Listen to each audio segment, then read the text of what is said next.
Thank you, Madam Speaker. In response to the minister's speech today, I believe there's direct consequences of the fact that the definition of conversion therapy is flawed. This bill restricts freedom of choice and expression for all Canadians, actually including the LGBTQ2 individuals.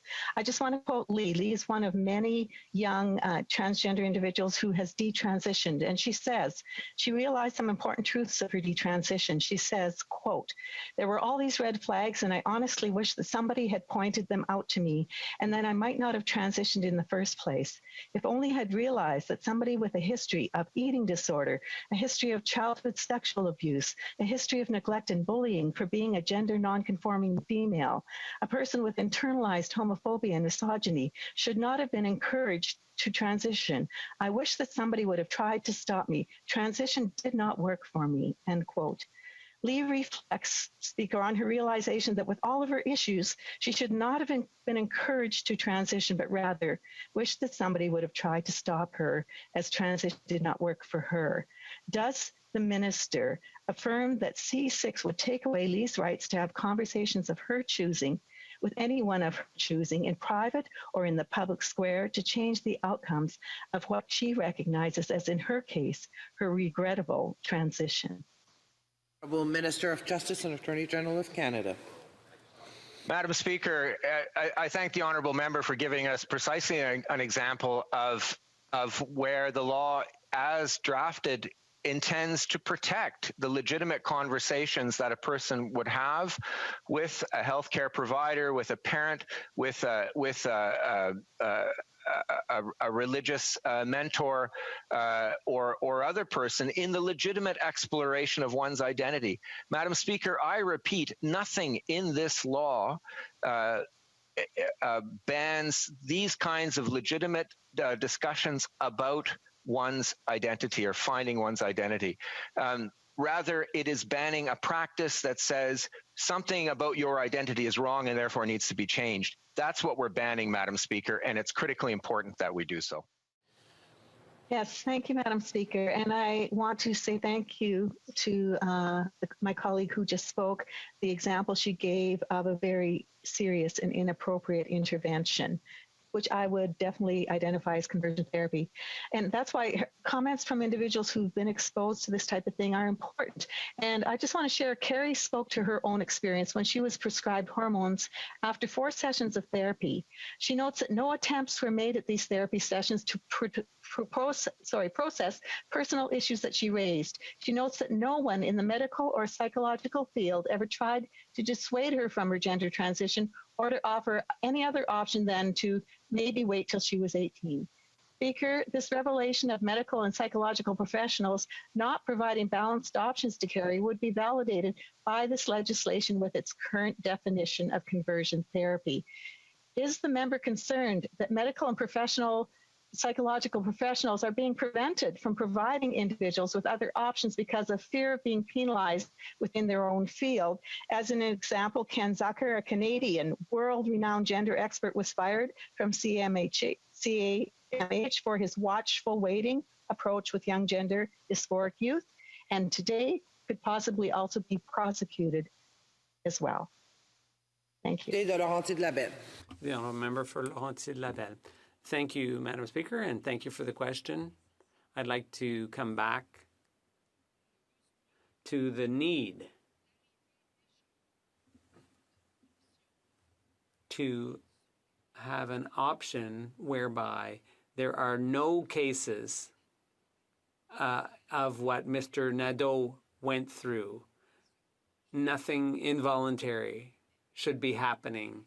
This bill should make it possible to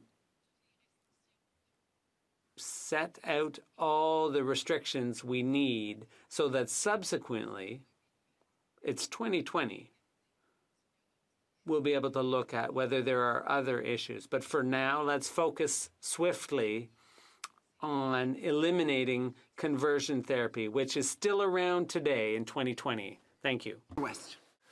Thank you, Mr. Speaker. And I concur with my colleague. Wonderful speech, and conversion therapy is definitely an issue we need to deal with. I have a concern for individuals that I think she would have a heart for as well. Max has said that her gender transition was not the solution to her severe depression, and it didn't deal with her negative feelings of self-image and self-identity. Lee says she shouldn't have been encouraged to transition. Al said at the time she didn't realize it was possible to not hate her body.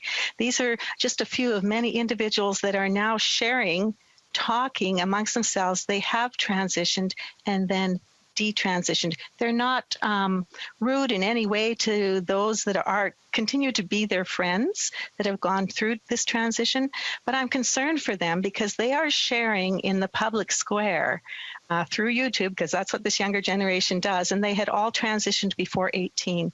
So they do not feel safe, I believe, in the circumstances with the definition here of conversion therapy. Kildone and St. Paul. Thank you, Mr. Speaker, and thank you to my honourable colleague and my caucus colleague. And, I understand where she's coming from. I've had a number of individuals send me those same YouTube links and send me information about individuals who've had a very difficult time with their transition, regardless of where they are on the spectrum, of their transitioning or detransitioning.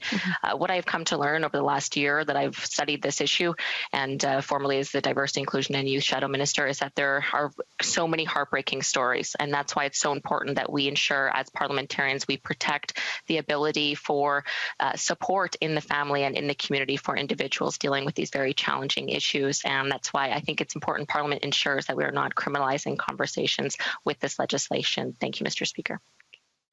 Thank you, Speaker. I'd like to draw my colleagues' attention to Carrie. Carrie was a minor when she transitioned, and now she is publicly expressing her own experience, where she was prescribed hormones after 4 sessions of therapy, and she notes no attempts were made at these therapy sessions to process personal issues that she raised, and no one in the medical or psychological field tried to dissuade her from her gender transition or to offer an option other than possibly wait till she was 18.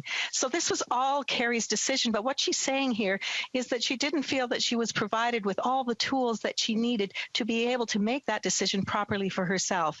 And I know that the Justice Shadow Minister expressed that terminology is important here, and that we need to see some amendments here that protect individuals that are responsible for communication with people like Carrie, and that would be the medical and psychological professions, and just wondering what his perspectives would be on that.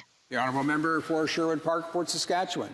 Well, thank you, Mr. Speaker, and I think it's important to talk about these cases of real people and their lived experiences. I know members on all sides of this House have. I think the concern that question, that anecdote gets at, is that there may be cases in which counsellors are unclear about where this unclear definition is leading them. And so they might, in a context that has absolutely nothing to do with conversion therapy, be trying to talk through what somebody is saying and experiencing, and have a fear that they will run afoul of the law if they say to someone who initially presents as identifying as transgender, if they ask questions that maybe in some ways seem to challenge that identification. We should have good professional training for counselors to ensure that they're having conversations in a proper, effective way. But we want to make sure that we aren't sticking the arm of the criminal law in a way that creates a chill and maybe even an unwillingness to see or counsel people that are in these kinds of situations.